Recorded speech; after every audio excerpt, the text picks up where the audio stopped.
आचार्य कल्प पंडित टोडरमल जी द्वारा रचित मोक्ष मार्ग प्रकाशक ग्रंथ अधिकार 9वां मोक्ष मार्ग का स्वरूप। आत्मा का हित मोक्ष ही है। हम सब आत्मा है और हमारा हित मोक्ष है। मोक्ष अर्थात पूर्ण सुख को प्राप्त करना। हम सभी पूर्ण सुखी ही होना चाहते हैं, परंतु हमें पता नहीं है कि पूर्ण सुख प्राप्त कैसे होता है। सभी संसारी जीव है ना, वो मोक्ष ही चाह रहे हैं, चाहे वो अभव्य क्यों ना हो। तो गलती कहाँ है बोलो? मोक्ष मार्ग पता नहीं होने की। समझेंगे नहीं? उसका धन कमाना भी मोक्ष मार्ग ही है, उसके भोग भी मोक्ष मार्ग है उसके अपेक्षा से। समझेंगे नहीं?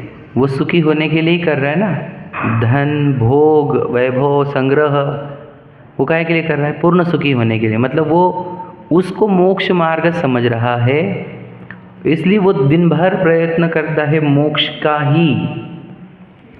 परंतु उसको पता नहीं है कि मोक्ष क्या है और मोक्ष मार्ग क्या है। समझे क्या? तो ये अनंत जीव राशि दिख रही है ना आपको, समझ लेना। इन सब की दिक्कत ये है कि इनको मोक्ष पता नहीं है और मोक्ष मार्ग पता नहीं है। अगर आप वो नौका का एग्जाम्पल लोगे, वो जो जीव है, नौका है ना, विच्छेद हो जाता है उसके अंदर, तो सबको मोक्ष प्राप्त कराना किसको है? नौका को। सबको क्या लग रहा है? नौका ही मोक्ष को प्राप्त होगी। अर्थात जैसे विशाल ही नौका है मिट्टी का, इसको ही सुखी करना है, इसलिए वो मोक्ष मार्ग गलत हो गया। अब ये जीव है नहीं या जीव है, ये तो सुखी होता नहीं, इसलिए ये मोक्ष मार्ग सच्चा नहीं है। जीव है उसको सुखी किया जा सकता है और वो मोक्ष मार्ग सच्चा है। समझे क्या कह रहे? तो इस अनंत जीव ये नहीं समझ रहे कि मोक्ष क्या है, मोक्ष का मार्ग क्या है। तो ये कहाँ गलती हो रही है उनकी? समझ रहे? कहाँ उनकी फॉल्ट है? समझे? वो हमारे को समझना है। तो देखो, हम नमोकार मंत्र बोलते हैं तो अरहंत जी, सिद्ध जी, आचार्य जी, उपाध्याय जी और साधु को हम नमस्कार करते हैं। तो वे हम क्या करें कि हम अरहंत बने, हम क्या करें कि सिद्ध बने, ये प्रश्न है। तो अरहंत भगवान, ध्यान से सुन लेना, अरहंत हो, सिद्ध हो, आचार्य, उपाध्याय, साधु हो, तो हम बॉडी में क्या करें कि हम अरहंत बने? प्रश्न ये है। हम कौन सी बॉडी की एक्टिविटी करें? समझे क्या? बॉडी में क्या प्लस माइनस करें, क्या खाए क्या छोड़े कि हम अरहंत सिद्ध बनेंगे? प्रश्न समझे क्या?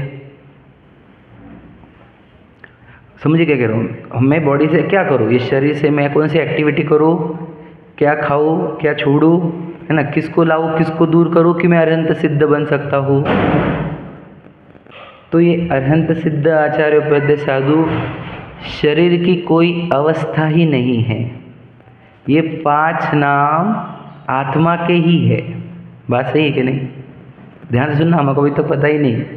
अगर तुम शरीर की अवस्था को अरहंत, सिद्ध, आचार्य, उपाध्याय, साधु समझते हो तो सिद्ध भगवान को क्या समझोगे? है कि नहीं? तो सिद्ध भगवान तो शरीर रहित है, बॉडी की एक्टिविटी नहीं है, वो बॉडी ही नहीं है। इसलिए अरहंत, सिद्ध, आचार्य, उपाध्याय, साधु जो है वे तो आत्मा की ही अवस्था है। और आत्मा मतलब आत्मा की अवस्था के नाम है वो, यानी आत्मा की एक स्टेट, जिस स्टेट का नाम अरहंत है उसी स्टेट का नाम सिद्ध है। कोई एक स्टेट का है ना, एक स्टेट का नाम आचार्य है, उपाध्याय है, साधु है। तो आत्मा की अवस्था के नाम है। मतलब हम नमोकार मंत्र बोलते आए इतने सालों से, और हम ये समझ ही नहीं पाए कि हम कोई आत्माओं को नमस्कार कर रहे हैं या ऐसी आत्मा को नमस्कार कर रहे हो जिसकी अवस्था शुद्ध है। समझ रहे भैया? तो हम शुद्ध अवस्था को नमस्कार करते हैं। 5 परमेष्टि कौन है बताओ? बोले 5 परमेष्टि है, कुछ आत्मा की अवस्था है। हमने क्या कहा? हम अरहंत, सिद्ध, आचार्य, उपाध्याय, साधु की आत्मा को नमस्कार नहीं कर रहे, क्योंकि वो आत्मा तो मैं भी हूँ सेम।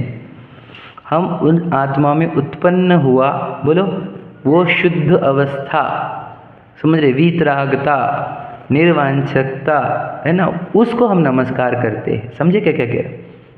वंदे तद्गुण लब्धे। तो वंदन किसको होता है? पूजन जो हमने करी अभी, तो पूजन क्या होता है? भक्ति।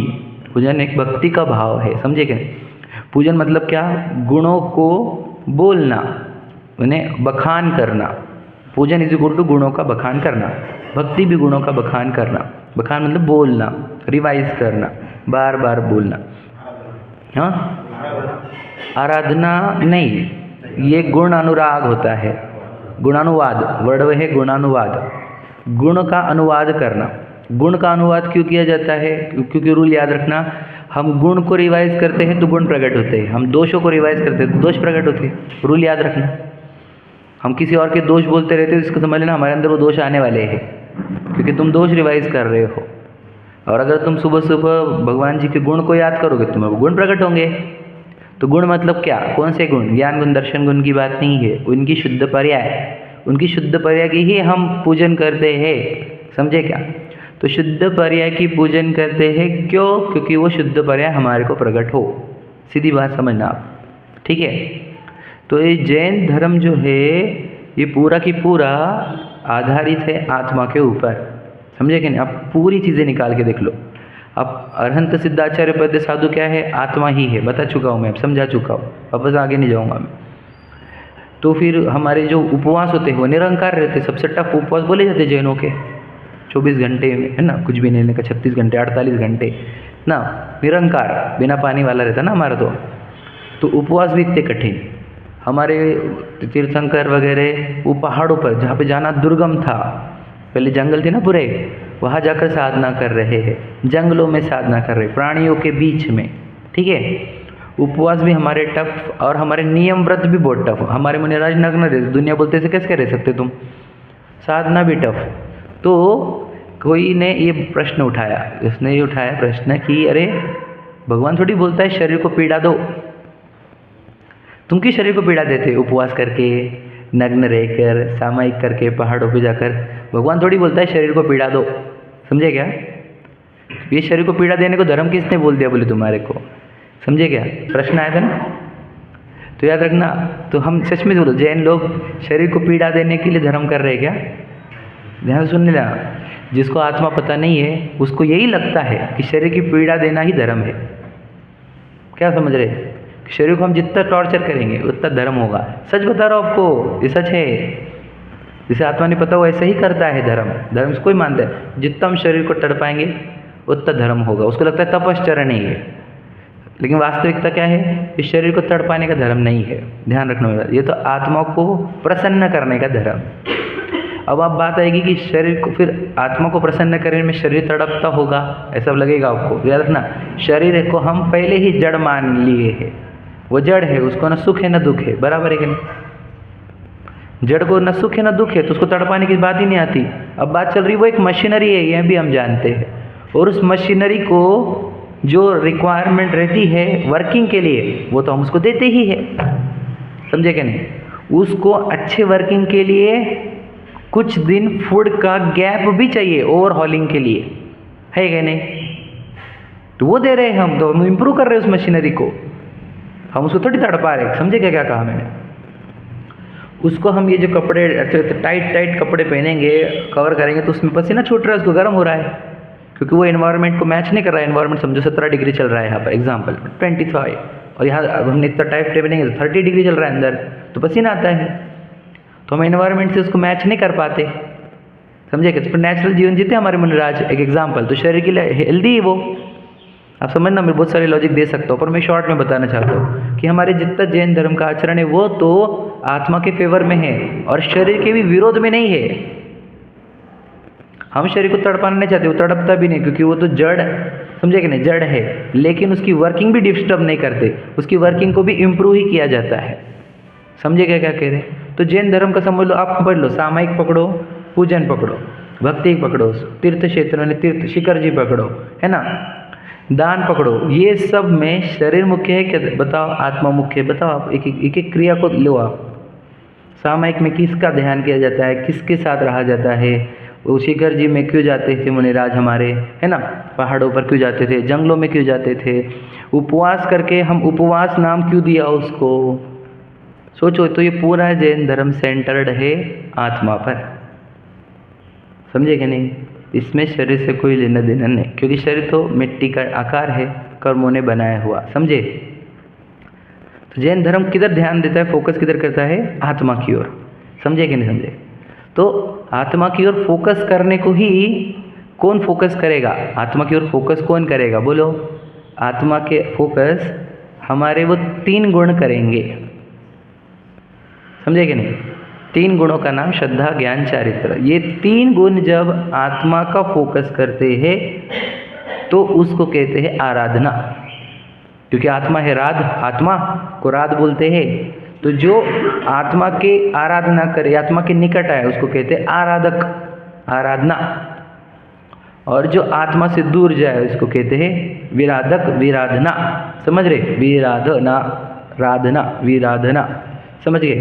तो ये 3 गुण जो है हमारे श्रद्धा गुण की पर्याय, ज्ञान गुण की पर्याय और चारित्र गुण की पर्याय, ये 3 गुण की पर्याय जब आत्मा को टारगेट करती है तो इसको ही बोलो मोक्ष मार्ग कहा गया, जो हमने पढ़ा, सम्यक दर्शन, ज्ञान, चारित्राणि मोक्ष मार्ग। उमा स्वामी जी को हमने कल याद किया था। उमा स्वामी आचार्य जी ने वो लाइन करेक्ट करी कि श्रद्धा, ज्ञान, चारित्र से मोक्ष नहीं होता, मोक्ष मार्ग नहीं है, सम्यक दर्शन, ज्ञान, चारित्र से मोक्ष मार्ग है। अर्थात जब हमारी श्रद्धा सम्यक होगी, ज्ञान सम्यक होगी और चारित्र सम्यक होगा, तब हमारे को मोक्ष मार्ग होगा। तो श्रद्धा सम्यक होना अर्थात क्या? श्रद्धा का काम कौन सा? अहमपना, रुचि पैदा करना।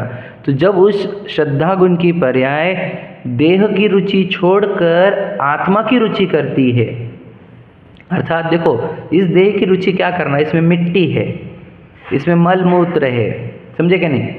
ये टेम्पररी है आकार, इसमें रोग है, ये कर्म से संचालित है और कर्म कभी भी इसको डिसमेंटल कर देता है। तो इसकी क्या रुचि करना, बताओ? तो जो उस ध्रुव की, जो ध्रुव है, शुद्ध है, अनंत गुणों से भरा हुआ है, ज्ञान दर्शन गुण से चैतन्य रूप है ना, केवल ज्ञान स्वरूप ही है, सिद्ध समान है, हम क्या कहें उसके बारे में?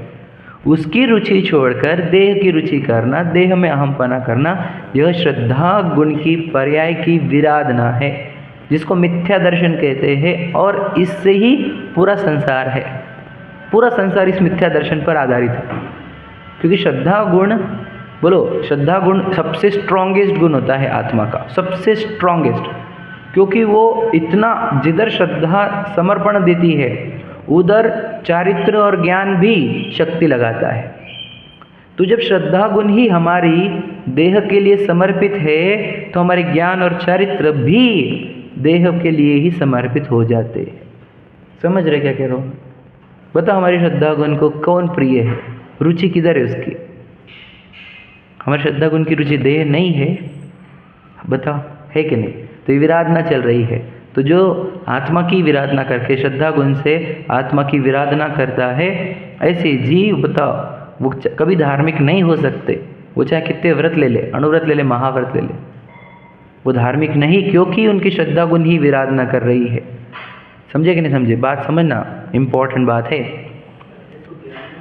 हाँ, अभी तो बोल रहा हूँ मैं, मतलब सबसे ज़्यादा ताकत श्रद्धा गुण के विपरीतता होने से ही है। मतलब पूरा बिगड़ता है तो श्रद्धा गुण, क्योंकि बहुत स्ट्रांग गुण है वो सबसे ज़्यादा। मतलब हम बोलते ना कि विश्वास सबसे बड़ी चीज़ है दुनिया में, बोला जाता है विश्वास।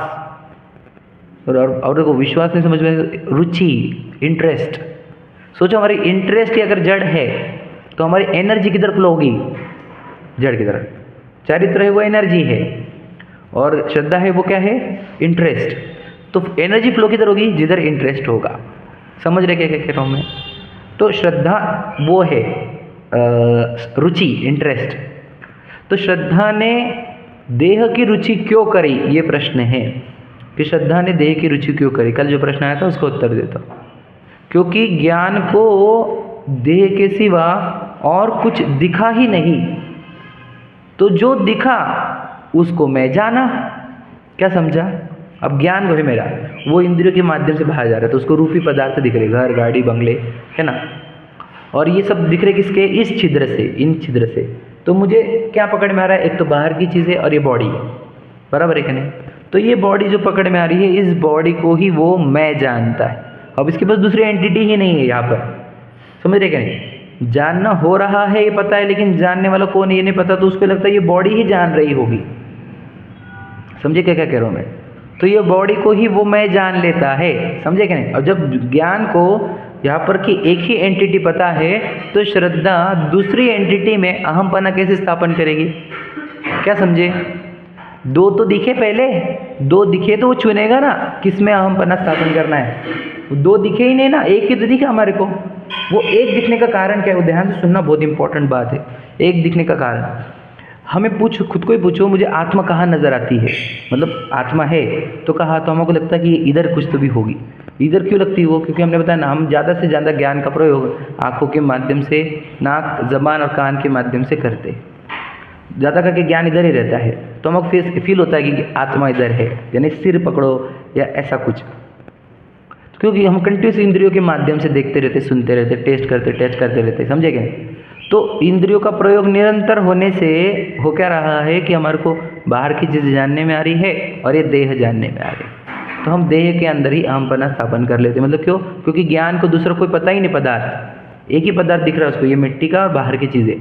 तो ये जो नज़दीक वाला मिट्टी का पदार्थ है वो इसी देह में अहमपना स्थापन कर लेती है श्रद्धा, क्योंकि ज्ञान ने उस देह को मैं जान लिया है। समझे क्या भैया? श्रद्धा को उनको बोल रहे हैं क्यों आत्मा में अहमपना स्थापन कर, वो लिखा है आत्मा। तो बोले ज्ञान ने बताया नहीं, तो ज्ञान को तो पता ही नहीं कुछ। पता है क्या ज्ञान को? हमारे जिस ज्ञान को अपनी सत्ता पहचानने में नहीं आती, उस ज्ञान को हम अच्छा ज्ञान बोले क्या नहीं? अच्छा ज्ञान है वो। आपा नहीं जाना तूने कैसा ज्ञान धारी रे। हाँ, स्वयं की सत्ता नहीं पहचानने में आती, तो फिर जब ज्ञान स्वयं की सत्ता पहचानने के लिए प्रेरित होता है, ठीक है, वो तो हम आए थे थोड़े उस पर गड़बड़ समझ रहे आपको? श्रद्धा आत्मा में अहमपना स्थापन क्यों नहीं कर पा रही है? क्योंकि अहम आत्मा दिखा ही नहीं ना ज्ञान को, समझे क्या नहीं? तो वो अहमपना तो देह में स्थापन करेंगे, जो सामने दे रहेंगे उस देह में। होता कि नहीं होता? प्राप्त पर्याय में तन्मयता, मतलब यही है वो वर्ड, समझ रहे? अब आगे समझ लो। विचारित्र गुण है हमारा। अब ज्ञान क्या जान रहा है? शरीर को मैं, क्योंकि उसको आत्मा जानने में नहीं आया है। श्रद्धा भी अहमपना स्थापन कहाँ कर रही है? शरीर में। तो चारित्र गुण जो है वो एनर्जी फ्लो कहाँ कराएगा? शरीर के लिए। देखो मतलब वो क्या करता है फिर? शरीर, ज्ञान को शरीर में स्थिर रखने का काम करता है। क्या कहा? चारित्र का काम क्या है? स्थिर करना। तो ज्ञान शरीर में स्थिर रहेगा, इसी को कहते हैं शरीर का ध्यान करना। समझे क्या नहीं? ज्ञान जहाँ स्थिर रहता है उसको बोलते ध्यान। तो चारित्र गुण क्या करा रहा है? शरीर के ध्यान करा रहा है। तो शरीर का ध्यान होने से मतलब क्या? मैं विशाल हुआ, ऐसा मेरे को ध्यान चलेगा तो मुझे तुरंत घर, गाड़ी, परिवार, समझे क्या नहीं, पैसा, प्रसिद्धि, प्रशंसा की रिक्वायरमेंट क्रिएट होगी, इच्छाएं क्रिएट होगी, और ये इच्छा से मैं तड़पूंगा, और इस तड़पने का नाम संसार है। लॉजिक समझा क्या? पहले ध्यान सुनना, मैं एक एक चीज़ खोलते गया हूँ, आपको पूरी लिंक खोलनी पड़ेगी। जब तक ये लिंक नहीं खोलोगे आपको ये मोक्ष मार्ग प्रारंभ भी नहीं होगा। हमने बताया, हमने हमारे दुख कहाँ से आता है? चारित्र गुण से बोलता हूँ मैं दुख को, श्रद्धा गुण, ज्ञान गुण से बोला ही नहीं मैंने। चारित्र गुण करता क्या है? ज्ञान को स्थिर करता है। किधर किया उसने? शरीर में। क्यों? क्योंकि जब आत्मा दिखा ही नहीं तो स्थिर कहाँ करेगा उसको? जब ज्ञान और श्रद्धा को ही आत्मा दिखा नहीं है तो चारित्र जो गुण है वो इस ज्ञान को स्थिर कहाँ करेगा? शरीर में। तो उसको दिन भर शरीर ही दिखेगा ज्ञान को, तो दिन भर शरीर दिखेगा तो शरीर संबंधी ही इच्छाएं, वांछाएं, चिंताएं उत्पन्न होगी उसको। समझे क्या नहीं? कि मुझे घर चाहिए, मुझे गाड़ी चाहिए, मुझे प्रसिद्धि चाहिए, प्रशंसा चाहिए, पत्नी चाहिए, बच्चे चाहिए, वो भी चाहिए, घूमने के आना है, फॉरेन टूर मारना है, गोवा जाना है, ये सब उसके अंदर चलते रहता है। ये इच्छाओं का अखंड अनंत साम्राज्य खड़ा होता है और एक एक इच्छा उसको तड़पा तड़पा के छोड़ती है। जब तक वो इच्छा पूर्ति नहीं होती तब तक वो तड़पते ही रहता है, और एक इच्छा पूरी होने की दूसरी इच्छा खड़ी हो जाती है, क्योंकि ध्यान निरंतर शरीर का चल रहा है। वो रसगुल्ले का एग्जाम्पल याद करना, रसगुल्ला दिखा कि इच्छा हो ही खाने की, तो जब शरीर दिखा तो इच्छा होगी फिर घर, गाड़ी, बंगले की होंगी क्या नहीं? प्रतिदिन तुम्हारे को गर्मी हो रही तो ठंडी हवा की इच्छा चालू हो जाएगी, है क्या नहीं? आज बराबर मौसम रहे, ये रहे, बारिश क्यों आ गई, धूप क्यों आ गई, ये सब चलते रहेगा निरंतर। ये ऐसा क्यों बोला, वो वैसा क्यों बोला, प्रॉफिट क्यों नहीं हुआ, लॉस क्यों हो गया, ऐसे सब कंटिन्यूस। इसने ऐसा क्यों बोला, उसने ऐसा क्यों बोला, ये ऐसा क्यों बिहेव करते हो, वैसा क्यों, ये सब चलते रहेगा अखंड। समझ में आ गया? ये तीन गुण के विपरीत पर्याय है। वापस अब इनके तीन गुणों को सम्यक करो। ज्ञान को हमने अपने ज्ञान को, हमारे बहुत भाग्य थे कि हमारे पूर्वजों ने, हमारे बड़ों ने हमारे को मंदिर लेकर आ गए। जाओ मंदिर, जाओ मंदिर, जाओ मंदिर, तो हम मंदिर आए तो भगवान जी को देखा, हमारे को मिले भी वो भगवान जी जो ये इशारा कर रहे हैं कि भैया अंदर है अपन, बाहर नहीं आत्मा है अपन।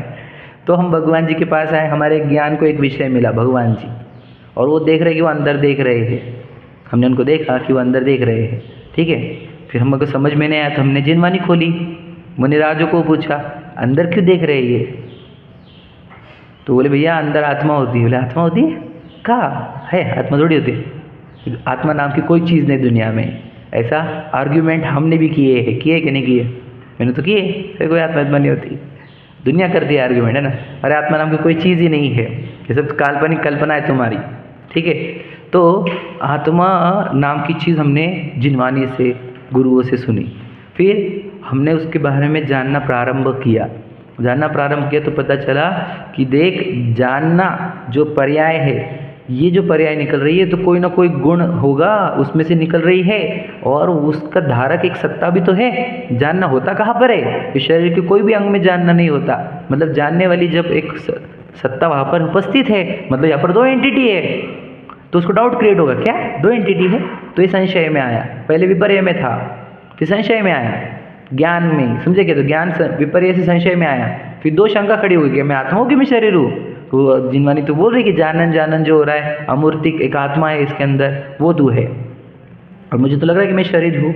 फिर ज्ञान बोलते हैं, कुछ सर्च करते हैं कि सच में हूँ कौन मैं, तो ज्ञान जो सर्चिंग मोड पे लगता है, तो सर्च करने के लिए वो इधर उधर दुनिया में देखेगा तो सर्च थोड़ी होगा। तो उसको बोला तू एकांत में जाके विचार कर, मैं हूँ कौन, तो एकांत में गया। तो ज्ञान को विचार, जब भी विचार करने करता है तो उसकी आंखें बंद होती है। हमने बोला ना उसको, बोल 214 × 214 बोल, तो आंखें बंद करता है ना, करता है कि नहीं। तो फिर उसको ही बोला तू कौन है, पहचान, तो उसने आंखें बंद करी। तो आंखें बंद करी मतलब क्या करा, इंद्रिय के द्वार बंद करे, इंद्रियों के माध्यम से जानना बंद किया, और मन से विचार करना प्रारंभ हुआ। समझे क्या, पूरी प्रक्रिया बता रहा हूँ। फिर जब मन से कि जानन हो रहा है, देखो आंखें बंद है, तब भी अंधेरे का तो जानना हो ही रहा, समझे क्या नहीं। कुछ नहीं जानने में आ रहा, ये भी तो जानने में ही आ रहा है ना।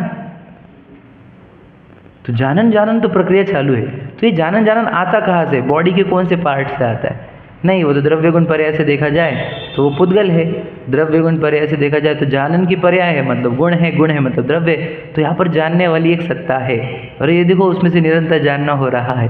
निरंतर जानना जिसमें से होता है, निरंतर जानने की फ्लो, जानने का प्रकाश जिसमें से निकलता है, अरे यहाँ पर एक सत्ता है और वही तो मैं हूँ। तो जैसे ज्ञान ने उसका अनुभव किया, तो श्रद्धा ने उसमें अहमपना स्थापन कर दिया, अरे अपन तो आत्मा है, अरे अपन तो ब्रह्म में थे, अपन तो शरीर को मैं मान रहे थे, मैं तो हुई नहीं, तो मिट्टी का पिड्डा है, मेरा पड़ोसी है, ये तो मेरे साथ में रहता है, समझे कि नहीं, मैं थोड़ी हूँ।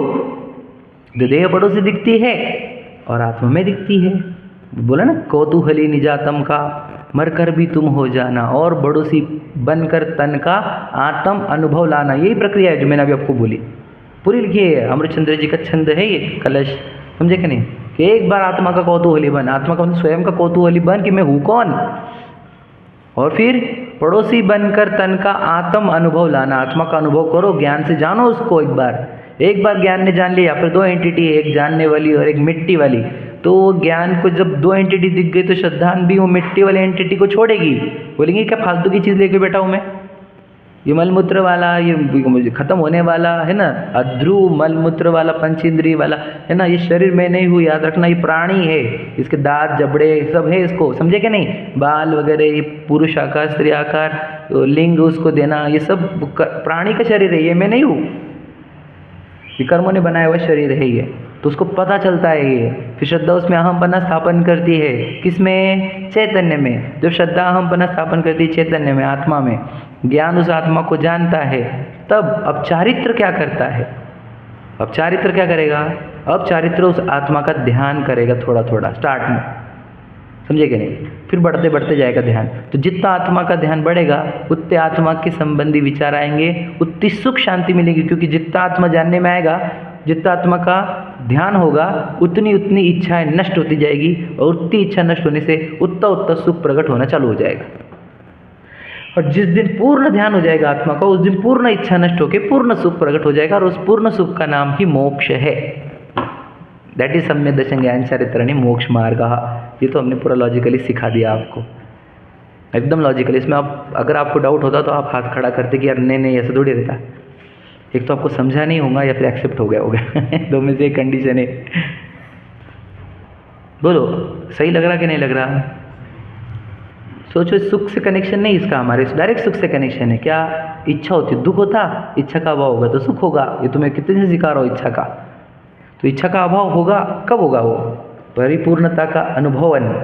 मेरे चारित्र गुण करता क्या है? बोलो, मैंने क्या बताया? चारित्र गुण क्या करता है? ज्ञान को स्थिर कराता है। तो पहले आज तक ज्ञान कहाँ पे स्थिर था? शरीर में। और वो ज्ञान स्थिर कहाँ हो रहा है? आत्मा में। तो ज्ञान आत्मा में स्थिर होने से क्या होगा? इच्छा नाशेगी, क्योंकि परिपूर्ण वस्तु दिखेगी उसको, परिपूर्ण भगवान दिखेगा। तो परिपूर्ण वस्तु दिखने पर इच्छा डाउन होती जाएंगी, और जितनी इच्छा डाउन होगी उतना सुख प्रकट होगा और वो पूर्ण सुखी हो जाएगा। उसको तो मोक्ष कहा जाएगा, वहाँ पर मोक्ष नहीं, यहाँ पर मोक्ष। जब तीनों गुण मेरे लिए समर्पित होते हैं, तीनों गुण मेरी आराधना करते हैं, उसी का नाम मोक्ष मार्ग और उसी का नाम मोक्ष है। इसी को सम्यक दर्शन ज्ञान चारित्राणि मोक्ष मार्ग कहा गया है। ये है वो। अब सोचो, हमने श्रद्धा गुण को, अहमपना ज्ञान गुण को हमने आत्मा से जोड़ा नहीं, यदि तो श्रद्धा अहमपना स्थापन करेंगे क्या? नहीं। तो चारित्र होगा कि नहीं? सम्यक दर्शन सम्यक ज्ञान नहीं है तो सम्यक चारित्र होगा कि नहीं होगा? लोगों को लगता है कि भैया व्रत ले लो सम्यक चारित्र हो जाता। समझ लेते हैं, व्रत का नाम सम्यक चारित्र नहीं है। ज्ञान को आत्मा में स्थिर रखना, उसका नाम सम्यक चारित्र है। आप रूप में लीन रहे थिर, सम्यक चारित्र सोई। समझे क्या कह रहा हूँ मैं? तो जब मेरा ज्ञान आत्मा को अनुभव कर लेगा, तब मेरी श्रद्धा आत्मा में अहमपना स्थापन करेंगी, तब मेरे चारित्र मेरा ज्ञान को स्थिर कर पाएगा आत्मा में, और वो स्थिरता ही बताओ चारित्र है एक्चुअल में। समझे कि नहीं समझे? तो कोई व्रत का नाम चारित्र नहीं है, अणुव्रत महाव्रतों का। क्या गहराई से समझना, वो व्यवहार चारित्र है, निश्चय चारित्र ये है। समझ लेना, ओरिजिनल चारित्र ये होता है और वो व्यवहार चारित्र है। समझे क्या? गहराई समझ रहे? और फिर इसको ही मोक्ष मार्ग कहा है। तो इस बताओ, मैंने जितना भी चैप्टर खोला उसमें तो शिखर जी भी नहीं आया, नग्नता भी नहीं आया, अटैचमेंट गुण भी नहीं आया, वो तो कुछ आया ही नहीं। हाँ भैया, कि पानी छोड़ो, अनसना पानी छोड़ो, आलू प्याज छोड़ो, वो तो आया ही नहीं।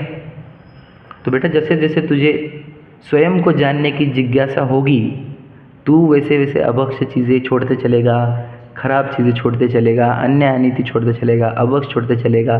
तुझे दुनिया में इंटरेस्ट नहीं रहेगा तो तेरे से व्रत हो जाएंगे, पहले अणुव्रत आएंगे, फिर महाव्रत आएंगे, वो सब हो जाएगा। उसके हमारे को टेंशन नहीं है, वो तो सहज साथ में चलते रहता है। सहज कहा है? सहज मतलब साथ में चलने वाला, वो साथ में चलता है, उसका डाउट नहीं है हमारे को। पर हमारे को काम कौन सा करना है? आत्मा में, क्योंकि मैं आत्मा हूँ, आप भी आत्मा हो, हम शरीर तो है नहीं। अपने 5 नमोकार मंत्र में भी 5 को जिनको नमस्कार किया वो भी आत्मा ही है, आत्मा की अवस्था है। और आप भी काय के लिए आए हो यहाँ पर? उनकी जैसे अवस्था प्रकट करने को। तो अरंत भगवान की, सिद्ध भगवान की अवस्था सुखरूप है, आचार्य पद साधु की अवस्था सुखरूप है, मुझे भी सुखरूप अवस्था प्रकट करनी है। अरंत भगवान क्या इशारा कर रहे हैं आपको? बताओ, सम्यक दर्शन ज्ञान चारित्र का इशारा नहीं है वहाँ पर? क्या पूजा करने का इशारा है वहाँ पर? विचार करो जरा, क्या पूजन का इशारा है कि रत्नत्रय का इशारा है? सही है कि नहीं? समझे कि नहीं? बात समझना तो पढ़ के बताता हूँ आपको। चलो आ जाओ, 313 पर चल रहे ना अपन, 314 पर आ रहे हैं अपन, ठीक है।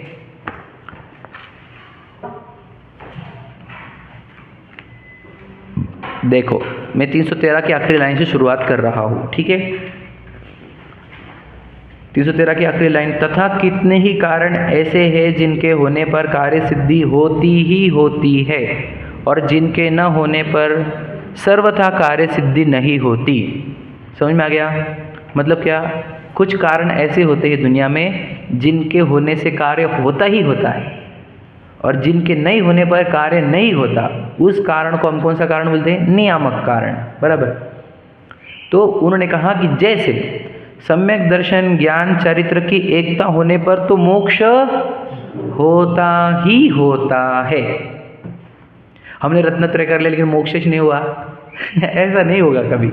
रत्नत्रय हुआ, मोक्ष हुआ, रत्नत्रय नहीं हुआ तो भी मोक्ष हो गया उसको, ऐसा भी नहीं होगा। रत्नत्रय नहीं, मोक्ष नहीं।